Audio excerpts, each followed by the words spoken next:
the starts of the book around these myths, and I think that's kind of what holds people back a lot from investing. And Tremaine just touched on it there about trying to get, rich quickly or going into speculative investments. Can you just tell us kind of why people shouldn't see investing as gambling? Yeah, absolutely. And actually, I'm glad you mentioned the myths first, because I feel that is one of the biggest barriers when it comes to investing. Everyone I spoke to just say, oh, I don't do it because it's like gambling. Mm-hmm. It's not gambling, or I'm not rich enough to do it, and you don't need a lot of money to get started. So that's quite an important message. And and also, how do you get started? Because it's really complex. And it's also this perception that it's going to make you rich quick. It's about getting rich slowly.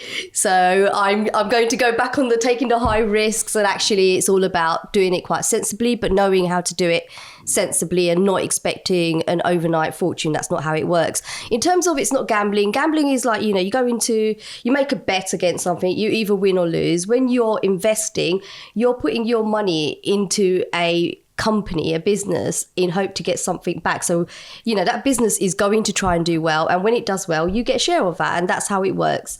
So, so I'd say, and also it's really important as well, like there's a lot of taboo around money. It's something you don't talk about. We didn't learn it at school, especially investing. And as I said, my dad told me not to do it. He meant well. And he did start me off on a very strong ground by putting my money into savings accounts, and that was still good. But I felt like this is the next level of making your money work for you. And that's what investing is all about, where you do, you work day to day, you spend your money, you work, you save it, but investing allows your money to sit somewhere and allow it to grow. So it's growing while you're sleeping. And so it's simple. And one thing I would say is, when people think about investing, one thing they do think about is, I need to go and buy loads of stocks and, think about which companies I'm going to buy, which ones I need to sell. And I really want to make it clear that that's not what investing is about. You don't necessarily need to go and look for individual companies. It's about putting your money into specific funds, which gives you exposure to loads of companies. And that's what's so good about investing, is that you're not relying on one company doing well. So we spoke about Apple earlier.